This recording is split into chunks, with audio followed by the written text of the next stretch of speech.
Hello and welcome to Parimatch News Weekly Podcast. I am your host Sarthak Karkhanis, and today we are going to review the historic victory of India at the Gabba.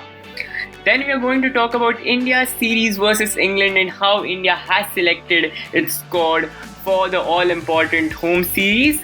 And then we are going to discuss the IPL retentions as well. So let's get it started by discussing the historic victory at Fortress Gabba. So it had already been a pretty eventful series with a 36 all-out in Adelaide, the greatest Indian Test victory in Melbourne, the greatest Indian draw in Sydney, and with the series tied at 1-1, we arrive at the Gabba. Tim Paine sledged R. Ashwin come to the Gabba match, and we knew that why he said because Australia hadn't lost at Fortress Gabba in 32 years. Yes, a long time. The Indian regular skipper Virat Kohli was just 16 days old when Australia last lost a test in Brisbane. So when India did reach Brisbane, we were in the favourites to win, but Australia were low on confidence as well because they had suffered, you can say, 2 losses in Melbourne and Sydney. Of course, there was a draw in Sydney, but given the context, given the way India fought, a bruised, an injury-hit India fought in Sydney, Australia weren't the most confident side. So Australia with Smith and Vaughan at this time, and of course, you had Pat Cummins, Nathan Lyon, Josh Hazlewood, Mitchell Starc. You had the big guns in Australia. Compare that to India. We don't have Virat Kohli, Ishant Sharma, Mohammad Shami, Umesh Yadav. But here there is no Ravindra Jadeja, Hanuma Vihari, Jasprit Bumrah and Ravichandran Ashwin. In fact, we have to play Mayank Agarwal in the middle order. He has to grab the position in the middle order because we don't have any more middle order options left as backups. So we were quite this side which really struggled to put on 10-11 players on the field this time. So we arrive at the Gabba. Of course, the tensions are high. Border Gavaskar Trophy up for grabs. Of course, there's a lot of context with the Test Championship in place as well. So there was this kind of a thing where there are scenarios involved in even now, but a loss would make it even difficult for the teams who are going to lose the Gabba Test. India, of course, Australia won the toss, elected to bat first, and Australia were reduced to 17 for 2. India gave debuts to T. Natarajan, Washington Sundar, and you could sense that India were a team which wasn't quite the best on paper in terms of ability, but on spirit, you would say that this is perhaps the best Indian side. So here you have Manas Labuschagne, Steve Smith, David Warner. Then you have someone like Marcus Harris who is itching to make his mark on the international stage. Australia was 17 for 2, but a fight back was allowed by the Indian bowlers because of the inexperience, you can say. But we did injure Navdeep Saini, and on day 1, Ajinkya Rahane dropped a catch of Manas Labuschagne. Labuschagne went on to make 100. Australia were quite in the game, but they posted a total of more than 350 runs on the board, and India it seemed like a tricky total at the end of the innings. India's batting came, and on day 2 there were rain threat loomed over the match, and Shubman Gill of course got out for 7, but when Rohit Sharma got on a pretty good run, he was on 44 and played a false shot against Nathan Lyon, and just before tea on day 2 Rohit Sharma was dismissed. He was dismissed for 44. A shot that could have gotten his 50, but soon after that rain played spoil sport, and that was that on day 2. Day 3, India come to bat, of course, with Ajinkya Rahane and Cheteshwar Pujara at the crease. And on the morning of day 3, every Indian batsman did get a start, whether it was Cheteshwar Pujara, Ajinkya Rahane, Mayank Agarwal, Rishabh Pant, but none of them quite got going. Then came Washington Sundar and Shardul Thakur. when the two players who were playing their first test innings, remember Shardul Thakur had played a test, but his presence was only of 10 balls versus West Indies in 2018 before he pulled his hamstring. So Shardul Thakur also was virtually in his first test, and Washington Sundar was playing a first-class game after 3 years. So this was a kind of stage where really Australia were the favourites, and at 186 for 6, Australia were all set to get a 100-run lead. But in this series, we say India are down and out, Australia are favourites, and then we know the script now, that India are going to storm back in their fashion. So that's what happened. Shardul Thakur and Washington Sundar displayed a plethora of shots in their kitty. They were just fabulous. Shardul Thakur in fact played a cover drive, lofting it over covers, and you can say that was one of the best shots of the series. And then you could sense that this was a spirited Indian side which was nowhere near the quality you need of the Indian sides which have taken field. But on spirit, this was perhaps the best Indian side that had ever taken a field in Test match cricket. Against Nathan Lyon, who's playing his 100th Test, against Pat Cummins, who is essentially a machine. Wait, a human cannot bowl good balls after good balls and pitch it in the right area, on the right length.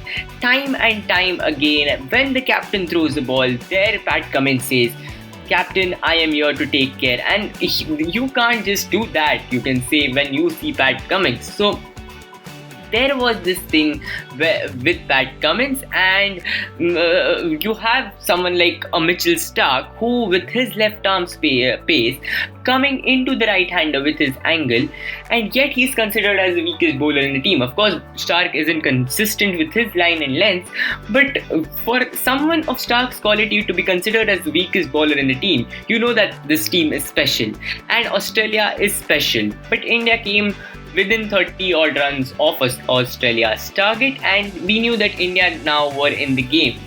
Australia didn't quite run away with the game at the end of the first innings. India came out to bowl, and every time when a team bats in the third innings of a test match, there is this debate, on day 4, are there enough runs on the board? Is there enough time for Australia?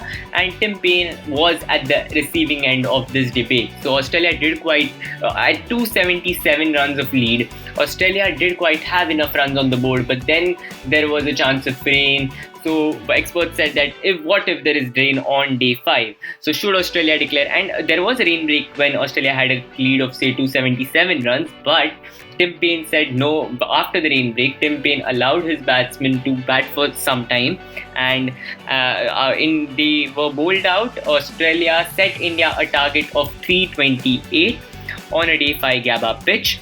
India had to play for only 10 balls before rain came at Brisbane, and of course overnight, I'll tell you, the mood of Indian fans was that please let it rain at the Gabba. 1 all is enough. We are retaining the Border Gavaskar Trophy.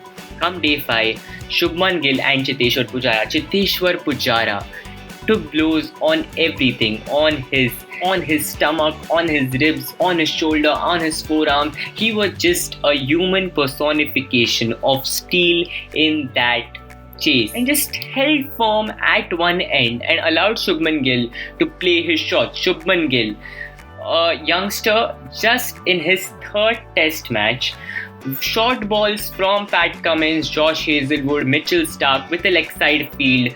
3 players there for just only for him to stop his pull shot. But Shubman Gill, as audacious as a batsman can get, is pulling those in the gap precisely. For layman, there weren't quite gaps. For an ordinary batsman, you could say that this shot is off the table, but not for Shubman Gill, because he is extraordinary. He is going to be the next big thing in Indian cricket. And there was a shot where a short ball was bowled just outside of, enough room for Shubman Gill. There was, third man wasn't inside the circle, but Shubman Gill just slapped it, and just wide of third man, it was a boundary, and you could sense that, wow, this guy is going to play his shots, and that's how Shubman Gill was going to be in that chase. Of course, 91, and then he was later out to the Nathan Lyon. But then when Ajinkya Rahane came at the crease, the game wasn't quite in in the favor of Indians. It was still Australia's game, but Ajinkya Rahane's innings, if you could say, he scored just 24 runs in 22 balls and just 24 runs in a chase of 328, but he scored that in quick time. As a senior player, just looking at the scoreboard, you can say that maybe a little longer could have helped India more. He's putting more pressure on youngsters, but that wasn't quite his job. He kept the momentum, he swung the momentum in India's way. He kept the scoreboard ticking, and when Rishabh Pant arrived at the crease, there was a sense of feeling that the scoreboard is ticking. Cheteshwar Pujara completed his 50, his slowest test 50. Now he kept breaking his record of slowest test 50 for the third time in 4 innings. So he wanted India, he was just the one who took his time and remained at the crease. He was dismissed soon after, but then came Rishabh Pant. Of course, in an innings of 89, we will talk about how his innings with Washington Sundar was, but before that, there was a time in his innings when the commentator said that there's a rough outside off and Nathan Lyon's ball pitched on good length and just spinned massively, and I think it was wide past Timpane towards Timpane's right, and just a commentator said that long on is not a shot to play here on this pitch. Hope that convinces Rishabh Pant. Rishabh Pant, what does he do? The team, Nathan Lyon pitches it up. Rishabh Pant steps out, and then very next ball is over long on for a 6. So you can just say he's just making fun of everybody. He's making fun of his fans who say that Rishabh Pant is not good enough to play Test cricket. He's making fun of the commentators who say that maybe this is not the shot to play on this pitch. Rishabh Pant doesn't care about anything, and that is Rishabh Pant for you. So Mayank Agarwal came to the crease after that. He had a short stay at the crease, but then you could say that when Washington Sundar arrived, India were just going to play safe or something like that, but no, not for this new Indian cricket team who were going for this target. They went for the target, Rishabh Pant and Washington Sundar. They needed 49 when Washington Sundar just dispatched a short ball behind fine leg for a huge 6. When I say it was huge, it wasn't quite a big 6 which you could imagine someone like a Chris Gayle or an Andre Russell hitting it. It wasn't quite like that. When it was huge in the context of the game, it just spun the momentum in India's favor, and I think that was the time when these two thought that this is our game, and then they started playing their shots. Washington Sundar and Shardul Thakur were dismissed, but Rishabh Pant led India to a series victory. Border Gavaskar Trophy was won by India 2-1. India won in Australia for the second consecutive time, and they defeated Australia at a test in Gabba for the first time in 32 years. Timpane's sledge, of course, of come to the Gabba, mate. Yes, India came to the Gabba and India defeated Australia in their own backyard at the Fortress. That was it. But we would just talk about this game for a minute or so now. But when we say this about the Indian cricket team, it is because it is a team of... This team had a lot against them. They don't have their regular skipper and their best batsman. And it is important as to say the conversation around the whole series when it came to India just revolved around the fact about who's not playing instead of who's playing.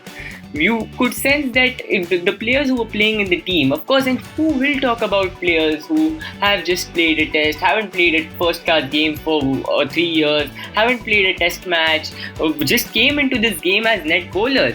But T. Natarajan, Shardul Thakur and Washington Sundar come into this test series as net bowlers. But the way they picked, and all 3 of them picked 3 wickets each in the first innings. So you could sense that there is this spirit, and it is instilled. This approach, of course, is something which is instilled by Virat Kohli. Virat Kohli, when India went for the chase in Adelaide in 2014, India couldn't complete it.